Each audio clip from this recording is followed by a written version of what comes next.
Good afternoon, councillors, and welcome to the meeting of Finance and Strategy Development. I'll open with apologies. We have apologies from Councillor Staines and Councillor Eklund. Moved Councillor Wilson, second Councillor McTavish. All those in favour? Aye. Against? Carried. Confirmation of the agenda. Any reason why it can't be confirmed as per the audit paper? Second. Moved Councillor Wilson, second Councillor McTavish. All those in favour? Aye. Number 3 is for noting only. We're quite familiar with that. Number 4, the financial result for 8 months to the end of February. And I welcome Marie and Laurie to the table. And Carolyn.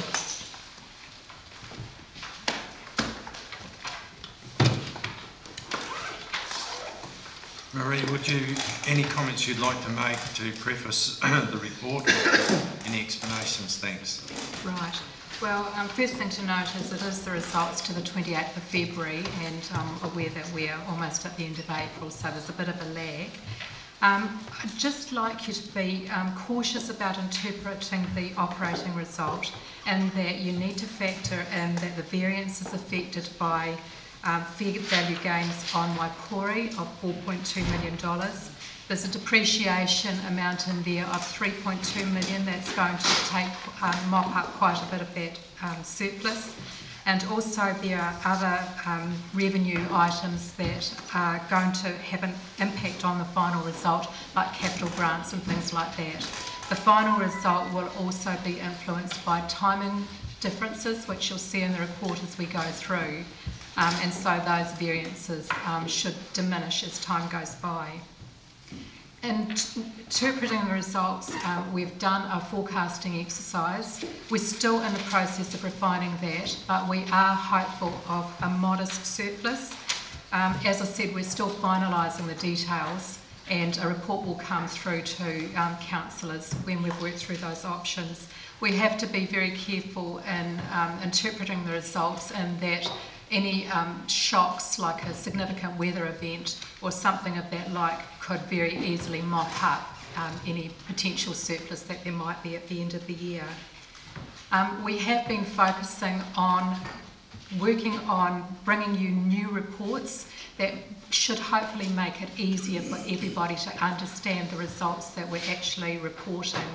I've become more and more conscious of how difficult it is to interpret the results in the way they're presented here, because it's hard to get a complete picture of the activities. And so we're hopeful that we'll roll that out, probably sort of a trial one the next time we come up, but obviously the bulk of the work will be done in the year starting the 1st of July, and obviously we won't get it right first time off, but we'll have some refinements as we go along. Thank you, Marie. Just for everyone's benefit, there was an email sent out by Marie prior to the meeting asking councillors if they had any questions that required research, could they please have them into Marie yesterday. So I anticipate any questions that we have going forward will relate to the paper only and are self-explanatory. So questions of Marie and staff. Councillor McTavish. Well, I had all mine answered, so Marie was just looking expectantly at me, but I'm she sent them to answer them again. Yeah. No, it's fine. I've had my answers. Thank you. Councillor Wilson. I understand this question has been asked, but not by me, but I think it's one of public interest, and therefore I'm going to ask it. In the civil defence lines, you've got 159 unfavourable and 2002 favourable. They don't seem to equate, and yet the reasoning's what I think was a fire in the Hyde area. I'm just making sure that we're not actually making money off an emergency event. We're definitely not making money. Some of it is in the timing, but I'll just ask Laurie for the explanation on that, because he did research it for me and I just haven't had time to read his answer. Yeah, through you, Mr Chair. The variances as reported in this report are the overall variances for the department for those items. The actual variances for the fire itself were very close, yep, up and down. There are other things happening within the civil defence area that creating some other variance moves. And that's the subtlety of, or not, of That's the answers getting that are the in here. complete picture. Yeah, no, I look forward to the improvements. Councillor Vanderbilt. On Page 4.4, we have $122,000 unfavourable for legal fees and consultant costs relating to the transition from stadium from DCC to DVL. This 122 unfavourable, is that the quantum of what it costs to get the transition organised legal paperwork, or is that just part of it? I think it's part of it, but I would need to check that to confirm for you. Great, if you could perhaps email me with what the total was, that would be very handy, thank you. Any further questions, Councillor? Sorry, I just had one other, and that is relating to property on 4.2. Rental revenue below budget, mainly in the investment property area due to current economic conditions. Which economic conditions are different this year than was anticipated? I'm not sure that it's different to anticipated, but as I understand it, it's just the ebbs and flows of tenants going out and new tenants coming in. Thank you. Any further questions? I'll move the recommendation. Move Councillor Bazette, second Councillor Thompson. It's open for discussion. No discussion, councillors? Councillor Venice. Just a general concern about the costs of legal and consultancy issues. Going back to 4.4, we've got 122,000 just for transitioning the stadium to from DCC to DVL. This is essentially an internal paperwork shuffle. That $122,000 is only the tip of the iceberg. Is a bit of a worry. If you look a bit further down, you've got $255 unfavourable property consultants, legal valuation costs. These are currently created in budget, including the cost relating to the sale of Carisbrook. I think that what we really need to look at is a lot of these costs relating to moving things around, the legal and consultant costs that seem to be ever larger attached to just about anything that we do. I think it's something that we need to perhaps even consider getting an in-house lawyer to actually deal with some of these, because if you farm all these things out, they could be many times the actual cost of the real value of the work that we get. So hopefully that's something that we can have a look at. Any further debate?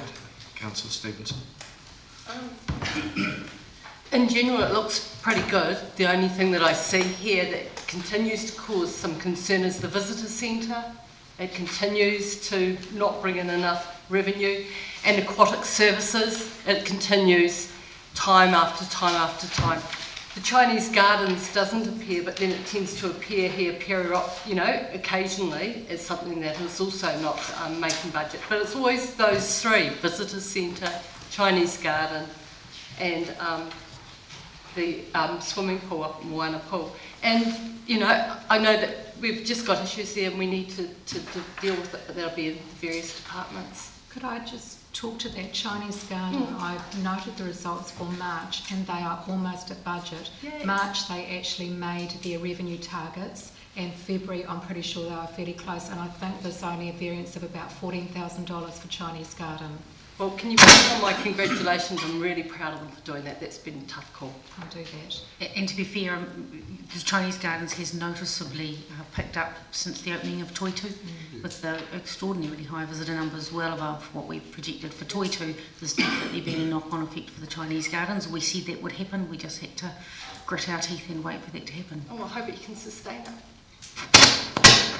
Thank you. Mayor Cole.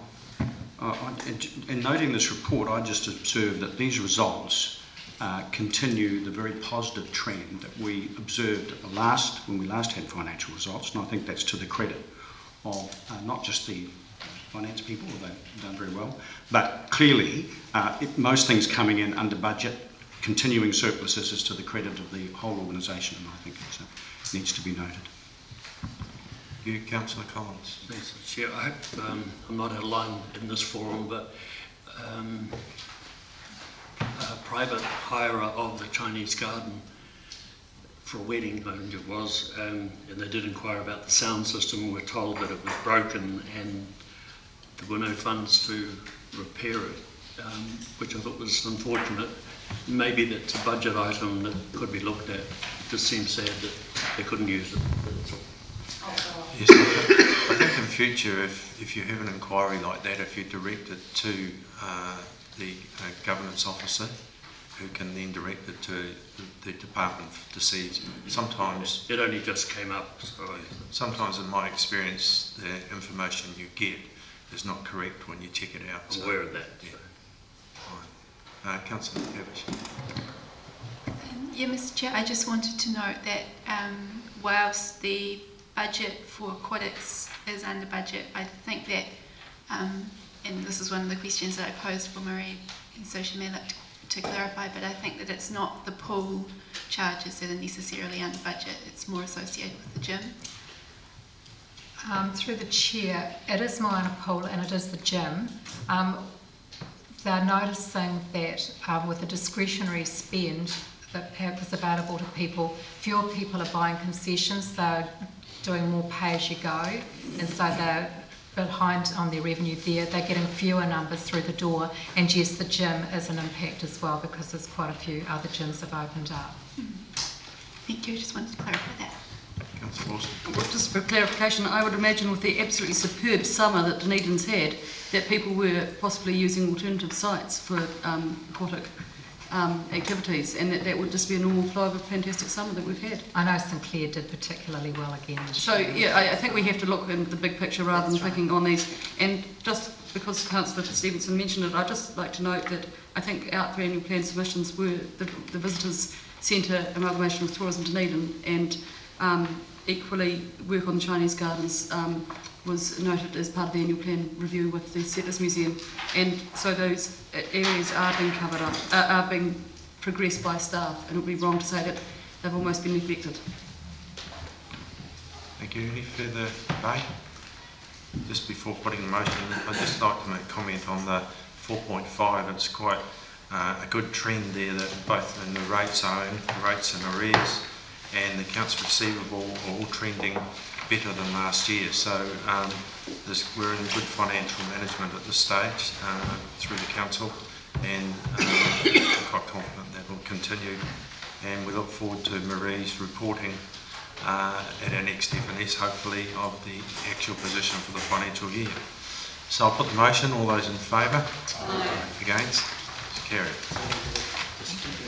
Move on now to the Waipori Fund.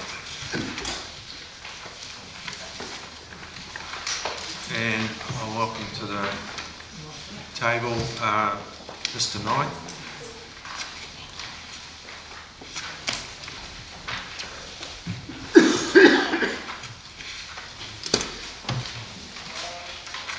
Have you got any comments or overarching opinions you'd like to give on the report? Only that the March quarter was a particularly good quarter and produced a surplus of 2.3 million, mainly through gains in equity prices, offset to some extent by negative exchange rates, but overall pretty satisfactory result. Thank you. Questions of Mr. Knight? Councillor Tavish. Thank you. The only question that I have is that I think during the pre-draft annual plan discussions, this council voted to change the ratios or the bands of ratios to enable the fund manager to move a bit more, perhaps in terms of property, looking at property. I note that no movement has been made, and just wondered whether you had any comment on that. I think it's fair to say our directors believe that moving into property is not necessarily in the best interest of this fund. Property certainly gives you the cash flow, but you've still got to manage the value of the property itself, and as you get closer to the end of a lease, the property will go down, and the Waipori Fund accounts for the total value of the property and the rent received.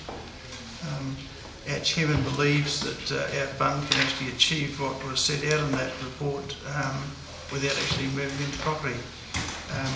There's only about 6 or 7 property companies in New Zealand, which means you're going to be really overexposed to them if you invest a whole lot more in those. You can do physical properties. but there are problems with physical properties as well. Okay, so just it's not then likely that we will see any movement in these ratios? At each directors' meeting, when the portfolio is considered, each section is considered, and if the economic conditions change, that may well change as well. Right. Yeah, Councillor, I think post-annual plan, I think there's a discussion which needs to be had between staff and DCTL. We'll bring the results of that discussion back to Council, so we've got a clear position on how we move forward. Thank you, Mr. Chair. I just noted that since we put it out for consultation, or put it out with the consultation, it would be good for ratepayers to have an update on that. Councillor Collins. Mr. Chair, you're a bright and intelligent person, far more than me. There's a note here about a significant planned issuance should absorb inflows. What does that mean? Can you put me through it on the paper?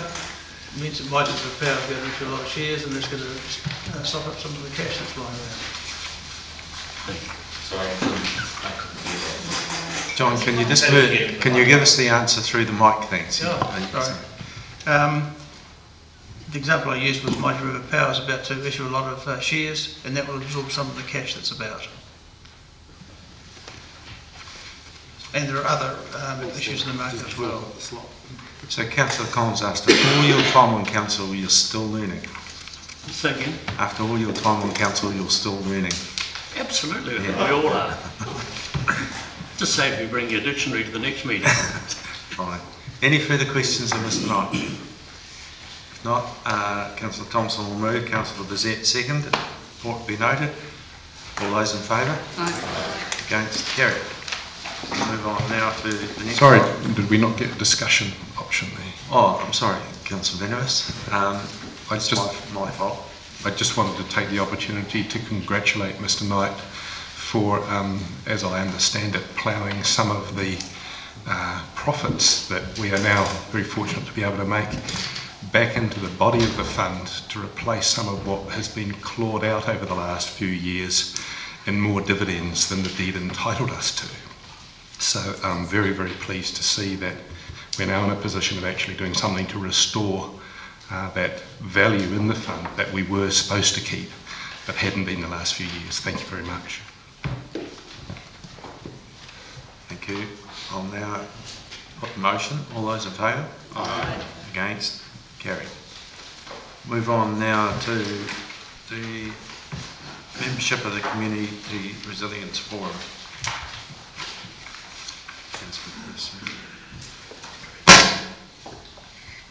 There's a brief paper just suggesting an amendment to the membership of the Community Resilience Forum with the dwindling size of the executive management team. It's been requested that we don't both have to go to everything. We just don't have the time, so it's been suggested that one of us go and one be the alternate. And in addition to that, the key purpose of the paper is to change the councillor involvement. A request was made for interest, and Councillor Stevenson suggested she was interested and certainly has the skills required. So a suggestion that we replace Councillor Ackland, who's no longer able to attend because he now has a regular conflict, with Councillor Stevenson. I'm quite happy to move the resolution. I think it's pretty straightforward. I'll just take questions first. Any questions, councillors? If not, you'll move the recommendations as on the order paper, 1 and 2. Yep. Seconded, Councillor Hudson. It's open for discussion. No discussion, I'll put the motion. All those in favour? Aye. It's carried. Now on to items of consideration for the Chair, and I'd just like to advise councillors that there was an item brought up at last Finance and Strategy meeting, and Councillor Butcher had requested, and that item's been referred to the next council forum for discussion. It was something that Councillor Thompson and I didn't think that we could make a decision on, so we needed it to go forward. Any items of consideration? Councillor Stevenson. At an earlier council meeting, we indicated that we would look at procurement, and part of the economic development strategy actually says that we're going to use procurement to buy local. to try and create employment. And there was actually a procurement subcommittee set up, which I don't know if actually if it was set up. And the staff have been really nice and have talked to me about procurement and what that could possibly mean. I just would like to have a bit of an update about what's happening, because it's been some time, and it could be just a way to boost the economy a little, is how we spend our money. Yeah, we'll give an update to councillors, no problem with that. I'm not sure if it's strictly necessary that we have an FS&D report on it. We will certainly give an update. Yeah, no, it's just an informal one. It doesn't need to be formal. Thank you. No other items? Thank you, councillors. Well, you can see when you've got a well-run committee, it flows. And Kitty's got the clock, so we've almost set a record for this meeting. So thank you for your attendance.